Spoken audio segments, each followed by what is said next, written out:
Hello, everybody, and welcome to this brand new historical term video. Today, we're going to be talking about migrations, which is all about moving from place to place. We're going to talk about a few different types of migrations, and also, of course, like we always do, define what a migration is and talk a little bit about that. So let's get started. So what is a migration? Well, migrations are when large groups of people move to a new place to find better living conditions or a new life. And people migrate for many reasons, but no matter what reason it is, know it's because the place they are in is so unsavory, so unsafe, so against their success that they need to pick up their lives and move across the world. Ultimately, migrations are about people, the people who move, not statistics, not government reports. It's about the people who need to move for whatever reason that may be. So why do people migrate? Well, there's all sorts of different reasons, like I said. For one, it could be a political reason, right? Political groups may choose to enact policies that hurt specific groups. So, for instance, in World War I, when the Turkish government started targeting Armenians, a lot of them tried to migrate out of Turkey and go elsewhere. My great-grandparents did that. They moved to Greece. That would be a political reason, right, to migrate. Economic, when there's no money available, right, people would leave where they're going for better opportunities.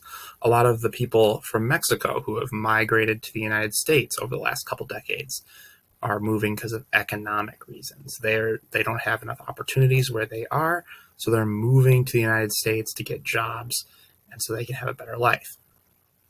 Social, different social groups may conflict in countries, and then one group may decide to leave.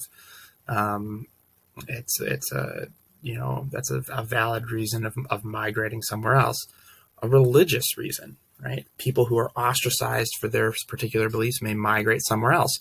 The United States, the original colonies, some of them were founded by people who were ostracized for their religion in England. And they became what are those people called? The Pilgrims, right? They were religiously ostracized, so they all migrated to the New World. People flee violence and war to be safe. We often call these people refugees, but they are also migrating. It's a migration of people due to war. And we're seeing that a lot from the Middle East right now. People are fleeing Syria, Afghanistan, and Iraq because of the conflict there. And then disasters. If there are natural disasters that wipe out a place where people live, oftentimes they will come somewhere else to live safer, live better, have a better life, have a new start. So there's lots of different reasons why people migrate. Some positive things about migrations. When people migrate, their traditions and ideas can be shared in the new place that they live. So there's a blending of cultures. And then, of course, people who are in trouble can find safe places to live and prosper. And, of course, whenever there's positive things, there's always some negative things as well. People are unable to live in the place that they were at for whatever reason. They have to move. So there's clearly some sort of issue going on that's causing these people to leave and go somewhere else, and that's not ever very good. And then the places they go may not be prepared to shelter, aid, clothe, feed these new people, which isn't necessarily a bad thing about the people who are migrating. It's just the reality that the places that they may end up seeking shelter might not have the capability of sheltering them. And then, of course, also not something about the migrators, people who are taking these people in. Sometimes people fear outsiders, and that's something the United States has been dealing with for the last several decades, that fear of people coming into the United States who they see as being unsavory. But once again, right, they're moving because their lives are in danger or their lives are so bad that they would rather move across the ocean to come to the United States, right? So clearly, they're not malicious, right? They're trying to escape a negative life. Now, here are some great migrations from history, just to give you some examples of the ones that historians study. But there are others. Obviously, this is just a short set of examples. So the first one is the initial migration, and there's an actual term for this one, but I forgot what it was. Classic human brain forgetting things. Anyway, when humans first began to walk the earth, they all lived in one part of Africa. You can see right here, this 200 that's the Great Rift Valley in Africa, and that's where humanity was born. And as time went on, people began to leave Africa because, of course, there became too many people. And when there's too many people, they have to compete for the limited amount of resources in the area. And so they move elsewhere, right, to find places to eat, places to live, and whatever. And over the course of a couple thousand years, the entire planet ended up becoming populated by humans. And you can see, right, that through various different methods, they managed to get everywhere on Earth. It's a very long and strong and powerful migration.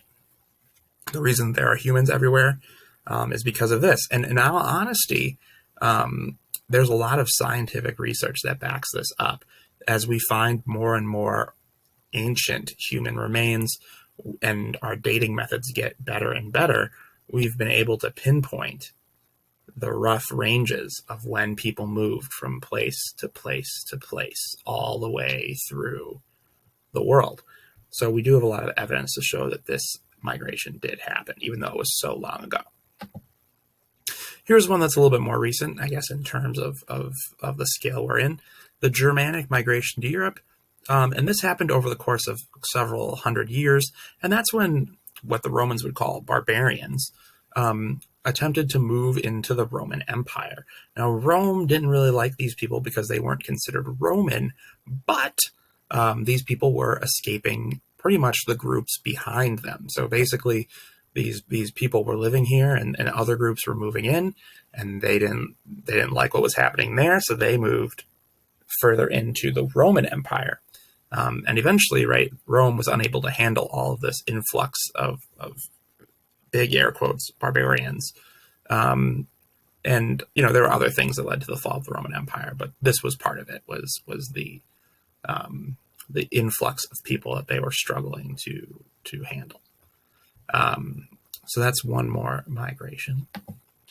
There's also a big migration after the partition of India. For those of you who are unaware, India was once a British territory.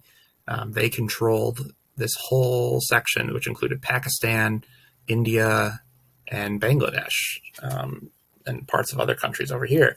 And when the Indians finally gained independence in 1948, Hindus and Muslims, the two major religious groups in the area, wanted to be able to live with their own faith people. And so England, in an attempt to allow this to happen, they turned the Indian territory into three different sections. So basically, this big, large red section here was going to be where the Hindus were allowed to live, or where it was going to be majority Hindu. And then in the green areas, those were going to be where the Muslims would be in majority. And then they just kind of let things go. And so what happened was all of these people started rushing to try to get to the spots where they needed to go. And there was lots of conflicts, and a lot of people ended up dying in this migration when people were attempting to move to the places they needed to get to. And then, of course, later, Bangladesh left Pakistan. That's a whole nother story. But yeah, lots of conflict and violence in that migration. Another big migration was the Irish immigration to the United States. And that happened in the 1800s due to the Irish potato famine. There was no food in Ireland, and so the Irish people who could got on boats and sailed to the United States. And when they got there, the Irish faced discrimination. They were thought of as lesser because they were from Ireland, and Ireland had a bad rap. And so it was unfounded bad rap, but they had one. And so the people thought of them as lowly workers instead of the highly sophisticated Americans that everybody else was, obviously, right? So they felt they faced that kind of discrimination here too. And then the final one we're going to talk about here is the Mexican migration into the United States, which I already talked about a little bit over the last several decades, right? Mexicans have come to the United States to find work. And obviously, as I mentioned, Mexican immigration is a hot and controversial topic in the United States. There's a lot of people who think that these people should not come to the United States. There's a lot of people who think that they should have to come through legal channels, and a lot of them don't. They try to cross into the United States illegally. And there's a lot of debate over whether that is illegal or not, or if we should allow these people who have come illegally to a legal way to become citizens. And that's a very big topic in the United States. To deter migrants from coming, under President Trump, migrant children were taken from their parents to deter migrants from coming. So if people came as a family, the Border Patrol agents would take the kids and put them in these camps, and then they would shoo the parents away. And that was their way to deter people from coming. And that clearly was very wrong. So now we're sort of reeling with how that's working. And what the Biden administration plans to do has yet to be completely revealed. So we'll see how that changes and develops over time.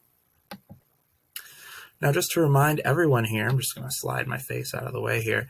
Immigration is protected by the United Nations. And in the 1951, United Nations adopted rules and regulations for the safety of migrants.